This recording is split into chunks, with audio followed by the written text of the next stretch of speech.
Yeah guys, what up, Viper here, and while we're all waiting for Private Beta 4 and Illuvium to finally be on testnet, and we're being so close to open beta launch, to having all of the games, we now have Aaron in the Illuvium arena Discord chat after it's been talked about many times that okay, there's gonna be Gauntlet, more TFT like game mode, 8 versus 8, 8-player game mode like Battle Royale, and super entirely free-to-play game mode, right? Like the new onboarding idea for people to just make a account at password and start playing. No NFTs needed, right? NFTs fully only cosmetic idea. So that's been, I don't know, like an idea that's talked around, right? And more drops of information are given, I guess. So I will just want to review what Aaron said in the Illuvium Arena chat today. Now, when you see this video, it's probably not going to be today anymore. But yeah, I'll give you guys my thoughts and ideas on what he said and what's going on. Okay, so here we are. This is just like Illuvium Discord, Illuvium Arena channel, right? It's like all public information. I don't know anything further, right? I'm an accounts member, but like, I don't know, this is where I get a lot of the information about things on anyways. So how did this start, right? Aaron said like, okay, focusing on many things at the moment and some changes made to Ascendant gonna happen. I'm happy about that. I really do want to see more changes to Ascendant. I think the whole idea of, I don't know, my take on this nowadays is essentially card games are cool, but card games are a bit outdated. Like, you're not gonna make a card game and be like a 500 million player base game. Like, it's just not how 2024 and onwards is gonna go, right? Like, mobile devices play RPG games on crazy qualities and so on. Like, we don't have to stick to playing card games.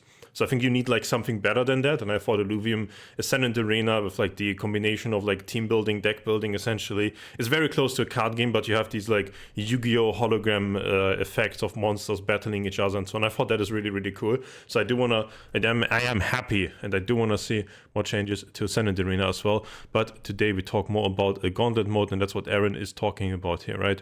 So Aaron says they're building the first no ownership requirement game mode in the Illuvium ecosystem. I already alluded to that, where you just like very easy onboarding, right? You just make an account like in any other game, you start playing, same playing field as everybody else. I think that is like an interesting take, right? It's like a really good onboarding tool into the ecosystem. The question is, how can you just monetize your games actually going forward from that? Because if you look at what like Hearthstone Battlegrounds, for example, which started entirely like free to play, right, outside of like spending some in-game currency for the extra hero choice thing, which I think later on became you have to pay for it because they just like failed to monetize that game periodically, right? So like, I think that's like to some extent a double-edged sword, right? Because you do need to monetize your games somehow. Like, it could be a really good onboarding tool, but it could also be on the monetization side, maybe it doesn't work out. Now, obviously, I'm hoping it's going to work out. I'm hoping it's not going to be this Hearthstone Battlegrounds issue that happened, right? Because obviously Blizzard and Hearthstone, a bunch of other things that happened there doesn't mean that the fundamental idea of this is flawed, right? Like, Hearthstone tried to onboard people with Battlegrounds into actual Hearthstone, but I would say they failed, but Blizzard also failed on like 10 different fronts, including getting like sued by states in the US and negative PR to like crazy amounts. So we cannot really take a educated guess on like, is this a good or working idea just based on that one example, right? Okay, let's get further into this though. With multiplayer shared deck game, this pretty much just means like TFT, right? Like, you all have a shared deck of cards in the middle, and then you see, I don't know, 5 cards per shop, so to say, in the game, right? Essentially, like, everybody draws 5 cards, and they can buy them, and then they have them like on their field, or you can press a button and you draw 5 different cards, and if you like send them away, they go back to the middle. You sell a unit, it goes back to the middle, where everybody draws cards from. That's how those games work. So yeah, difference between Underlords and TFT, right? It's like I don't even know why people mention Underlords. Like, it's just like TFT, and then it's like TFT, and then there's like a big nothing, and then there's Hearthstone Battlegrounds, and then there's a big nothing, and then there's like another big nothing, and then there's like 1,000 active player garbage games. So like, okay, yeah, autobattler genre it's TFT and Hearthstone Battlegrounds, right? Now, Illuvium's difference is they have a countering system built in with Hyper, right? So if there's a strong team comp, you can also just counter it with a Hyper, essentially, or you can, like, so to say, pivot means that you change your strategy that you're building, right? Like, those games in general, this is like a pretty deep thing to explain, so I'll not like dive deep into how TFT, for example, works. But when Aaron refers with pivot here, it's like let's say a noob way of playing the game is like, yo, I got those 4 brawler units on level 4, so I'm just gonna keep buying all the brawler units. And if you sell the brawler units and you put in, I don't know, mage units, then that's like pivoting from brawler to mage strategy, so to say. That's what he's referring here, like changing the strategy that you build your team off with the random card pool that was given to you. Okay, so you can adjust your strategy, especially after seeing what other people are playing, because Illuvium has this Pokemon-like counter system, right? Like fire beats nature, nature beats air. So that's interesting. I think this is like one of the main things I want to touch on in the video and explaining things, because that is like the fundamental difference, right? This is the fundamental difference to TFT, where TFT to a great extent doesn't really have hard countering matchups or players or team comps. Like everybody kind of just goes into the game, then there's a bunch of random events happening, which doesn't mean there's no player agency, right? Like TFT is incredibly high player agency game, incredibly high skill cap game. I think it's incredibly good game. And everybody has like these random like spots that they're in, right? Because not everybody sees the same shop, not everybody gets the same items and so on in TFT. So they all have this position, and their position is good for playing a certain team comp.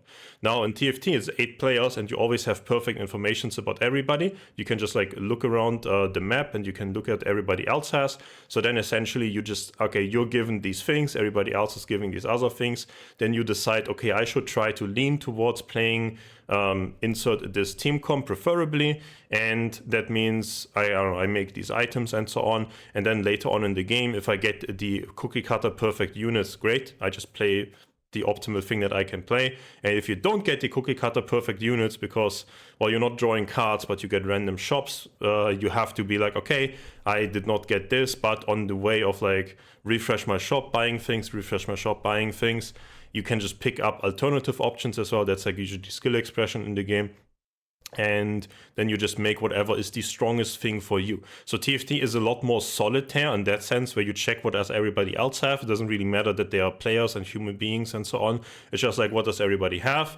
Okay, therefore I should be playing this. And then you should lean towards something, and then you still pick up other options just to increase the chance of having the most powerful thing, the most powerful team comp possible for you.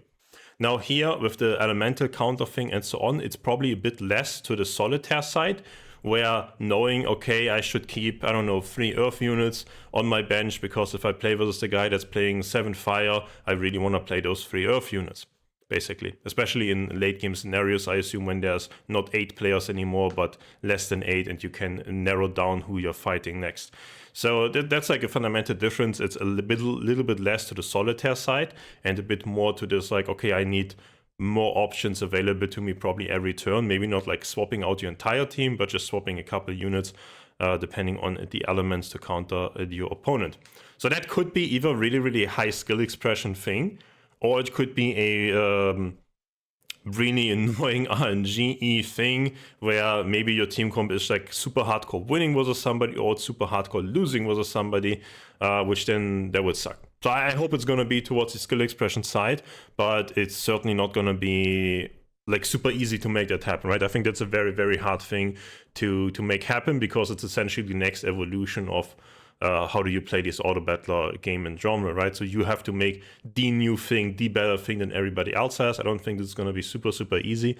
I do have a lot of hope and confidence. That's a good way of saying this. But yeah, I don't think it's going to be like first iteration perfect. I think that's going to be a really hard to figure out system. I think his take as Ascendant is a bit slower and harder to pick up. I don't know if I really agree with that. Like, I don't know. Maybe it is, but maybe I'm also super biased because I'm playing strategy games on a competitive level for what, like 20 years at this point almost. Like, yeah, I literally started playing competitive when I was like 8, 9 in like junior level stuff. That is like almost 20 years. So yeah, I don't know, maybe this is like I don't think Ascendant was really that hard to pick up, but maybe I'm also expecting too much from a lot of people in that sense. Let me know what you guys think. Is Ascendant hard to pick up? Because I think it's hard to pick up if you don't give people a tutorial or anything else. But if you give somebody like a 15-minute tutorial, or like somebody goes and watches one YouTube video, I think Ascendant is a pretty chill game to pick up. And I think my take is also TFT is like a tremendously hard game to pick up, because until you get to a point where you kind of know what's going on in the game, dude, that's gonna take you so long. It's crazy hard to like really understand what's actually going on. And yeah, you can like log in and you can click a bunch of buttons and maybe you don't go that last, but I don't know, you just do random stuff and you have no clue what you're doing. So I don't know if that's like easy to pick up. Similar gold system, so they're also going to have some interest-based system. I mean, that's just the standard. That's obviously good. Yeah, if you don't have interest is just a good mechanic. Interest basically means in TFT, if you have 10 gold and you have 10 gold left over at the end of your turn, you get a +1 gold income. And that goes up to 50. At 50, you get 5 more gold per turn. And that usually leads to, you want to spend a lot of money at one point, get really strong, and then you save up money again, you spend money again, you get really strong again. Or you're just like in a really lucky spot and you can just sit on 50 plus gold until eventually you spend it, right? But a real TFT game would usually be you just spend your way and you don't sit on 50 gold all the time. But that's a really high skill expression thing because, again, like the noob trap essentially, which is what strategy games need. Strategy games need like noob traps where people can make mistakes. Right? Like the more things you offer people where they can make mistakes, the better. And in TFT, for example, that's like, I don't know, thinking I have to be 50 gold, and if I spend 20 this turn, then I get 2 less gold income this turn and 1 less gold next turn.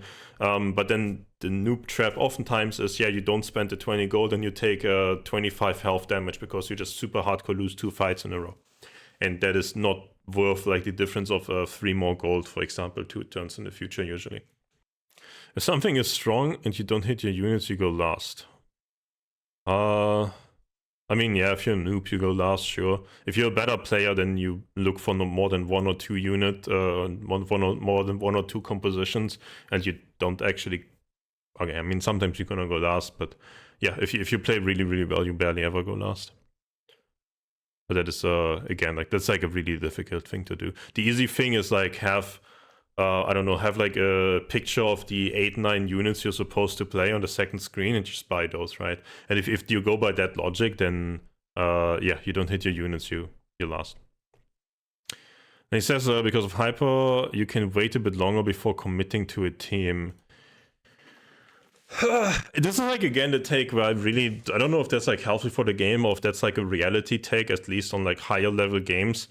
Because I think the higher level games take is just going to be the meta is probably just going to be either teams that don't lose or get countered by hyper stuff, or teams that can just like easily swap a couple units and you have to hold a lot of units on your bench.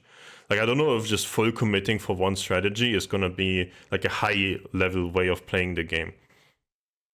So I don't know if you can like wait longer in that sense or not, because I don't know if you're really weak for a couple turns, then the other people usually have the option of seeing like, oh, this guy is, I don't know, sacrificing life for income and figuring out what to play. Let me just like hold 5 counter units or a couple counter units on my bench, and I bring them in when I play against the guy the next time, and then he's just dead. Because the sacrificing HP is rough, basically. So waiting longer is still rough, especially because it's Battle Royale, and waiting longer usually also means you're not necessarily the strongest person out of the 8. Like maybe you're gonna be like the second or the third strongest, but if you're the second strongest and there's somebody stronger and you have barely no health points left, you just fight the guy and you die.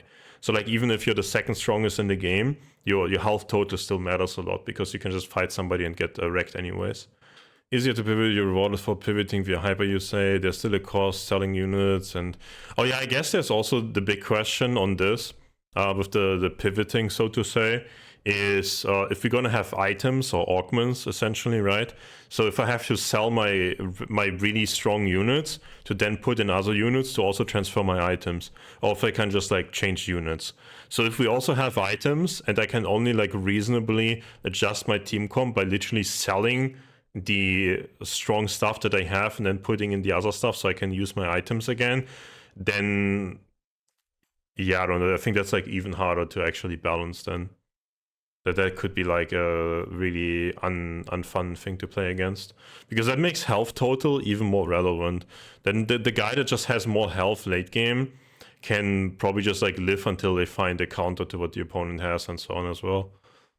So yeah, I don't know. That's all. Late game is just going to be like people hard countering each other and taking like crazy amounts of damage every turn because you fight versus like a hard counter. And then again, the player that just had like the better early game by chance, because early game is like the most by chance thing in these games. So yeah, I hope that we don't put like more emphasis on early game essentially with that, or just like saving health points or whatever. So I don't know. I think the whole idea is crazy cool, and it could be the next big thing. But I think it's super hard to like balance and make actually happen in high elo games at least. Yeah, this is just like the same thing, right? Like you just like play TFT basically. Just you can sell and buy as many units per turn as you want. The only limit is money. I think that's how it should be. The APM, so to say, thing is a good thing in TFT, I think. Like if you're really good at the game and you know what you're doing and you don't have to like think for a second after every move you do, you just go click, click, click, click, click. That's a really high skill expression thing, I think. I think that's a good thing, that you're not limiting that. Will the timing and who you battle next come into play? It's not decided yet, but one of the things you're trying is knowing your opponent for the next round. I really hope that... I don't know, this is like a tough one in the Battle Royale setting, right? Because this also heavily... I don't know. Like the fight RNG, like who do you fight next? I think that's one of the worst parts in TFT by far. Just that it's like almost completely random who you fight next, and just like fighting somebody strong or weak at specific turns just has so crazy big impacts on like your game. In TFT, it has enormous impacts on your economy. If you just, I don't know, fight like a weak guy for a turn, you get a free win, for example, or the other way around, you fight somebody really strong, it's like the only person you lose to, and that just devastates your income, for example. So that's really tough. Knowing your opponent, like knowing exactly the way that's in TFT is there's like you can fight at the beginning of the game, you can fight anybody out of the 7 opponents, and after that you can only fight the 4 people you haven't fought against the longest. So you fight against the guy, you can't fight against the guy again until you fight like a couple other people first, basically. So it only shows you like, okay, these are the 4 people you could be fighting against next turn usually. Which sometimes is like, okay, I'm beating 3, I'm losing to 1 guy, you get the 1 guy, it's like, oh shit. If you exactly know who you fight next turn, that can also be really tough. Like there's upsides and downsides to this. I think the video is already getting really long. I'm not gonna get too much into like TFT theory. Yeah, there's a lot of upsides and downsides to this. Not sure how that's gonna happen. It's also very interesting because of Hyper. And yeah, like I feel like this could be like a really RNG thing where people who are already in a really good spot in the game are just like in better spots even because they're allowed to hold more units on their bench, just sacrifice more money for that. And if people are in a bad position, they're usually not allowed to sacrifice more income for holding these extra units. So if you know who you're fighting next, that might snowball people who are winning even further ahead and people who are losing even further down. It rewards better players for knowing how to adapt to a bot at all time. Yeah, this is like, again, I don't know if I agree with this take. Like, I think this is not necessarily a competitive player take, in my opinion, because it also just rewards people who then don't have to look at in TFT, right? If you have to look and think, okay, what's the best thing I can do versus these 4 people, or what's the best thing I can do versus this 1 person? Like, versus 1 person, it's just easier. Right? It's just far easier to do something that's really good versus 1 person, and it's essentially also a lot easier for people to grief themselves to reduce their average placement in the game, but also reduce their like 1 turn opponent's placement. Like spend a bunch of money to beat this 1 guy, and then your spot is bad, but you also beat the other guy for a turn, right? So I don't know if that's like actually a skill expression. Like I don't think this is an absolute statement. Like by no means is it guaranteed to help better players. This could also just hardcore punish better players. Okay, so level system similar like in TFT. In TFT you level up, you can play more units, and you can access like higher tier units by a higher chance by your random shops, right? He says, Pass said he hopes there's no micromanagement last second swap around positioning like in TFT. And he says the first iteration of this won't have this. So I assume this is more like the Hearthstone Battlegrounds take on things, so you can't perfectly look at what everybody has at all times, but you can see something like, I don't know, last turn, this guy had like 5 fire Illuviums on his board, right? Or the board was like fire nature, so for example. So it's like, again, I don't know if I really like or don't like that. I think there's merit to both. The last second positioning swap thing in TFT, like, I think fundamentally it favors better players, because if you're really good, then you're just like faster than the low elo opponent, and then yeah, you just like win. And if you're both really good, then it's just a coin flip. Like, okay, if coin flip is you're both really good, that's how it is, right? That's fine. This is, yeah, I don't know. It's all the Hearthstone Battlegrounds thing. When Hearthstone Battlegrounds, you cannot perfectly see what everybody has, but you can see something like this guy was playing a mech board or a Murloc board or something like that, or mixed or something. So it's probably going to be like that here, where you can see this guy is playing like Fire Rogue or something, for example. Yeah, not sure if I really like or dislike that. I think the full information scouting part in TFT is actually pretty good. I'd probably prefer to have that over the Hearthstone Battlegrounds idea of this. Yeah, we'll try both. I would just like initially lead to like the TFT similar thing, or like everything full information. Yeah, I think that's what Aaron said to these things. Man, this video was way long. I thought I'm just gonna go through this in 10 minutes. But I think we've said a lot. I hope I helped you guys, especially if you're not super familiar with TFT or other autobatters in general, understand a bit deeper what this just means. And also I don't know, on one end I'm hyped for this, but on the other end I'm also like, damn, this is going to be really hard to pull off. I hope that they can pull it off. It would be really, really cool. And I also hope that we're going to see more for Ascendant Arena, because I really want to have like a next level 1v1 strategy game with like deck building, team building theme as well. That is really what I'm looking forward to. But yeah, if there's going to be like a 8-player Battle Royale TFT similar thing that's actually better than TFT, that would also be really, really amazing. I think that's going to be like a lot harder to pull off too, basically. So I'm looking forward to it. Let me know in the comments what you guys think about all of this. Do you guys want to play Gauntlet? Do you guys want to play Ascendant Arena? You guys just going to chill in Overworld anyways? What do you guys think? And appreciate all of you hanging out. See you soon.